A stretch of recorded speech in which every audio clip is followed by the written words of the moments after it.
Welcome to Burlap Teachers. Enjoy the video. In this video, I will show how to make raw sauerkraut.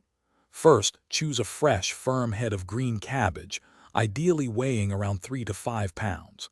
Next, remove any bruised or damaged outer leaves, then carefully cut out the tough core. Finally, shred the cabbage into thin strips, about 1/8 of an inch thick, using a mandoline or a sharp knife.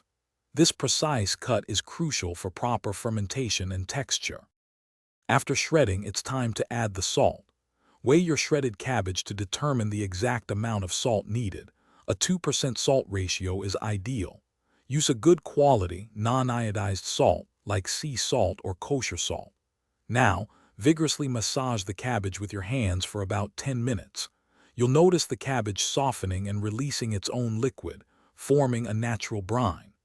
This step is vital for drawing out moisture and starting the fermentation process. Once the brine has formed, pack the cabbage very tightly into a clean, sterilized glass jar. Use a tamper or your fist to press it down firmly, eliminating any air pockets. Make sure all the cabbage remains fully submerged under its own brine. This prevents mold growth. You can use a fermentation weight to keep it down.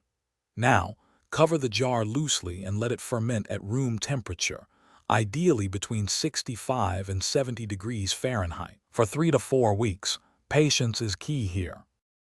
After 3 to 4 weeks, your raw sauerkraut is ready. You'll notice a tangy aroma and a slightly softer texture. Transfer the finished sauerkraut to the refrigerator for cold storage. This slows down the fermentation process significantly. Properly stored in the fridge, your homemade sauerkraut will last for several months, providing a delicious and probiotic-rich addition to your meals. Also, be sure to check the description below for a link to some fantastic stock deals and other helpful resources. Enjoy your healthy, homemade treat. Thanks for watching. Consider subscribing if this video helped you.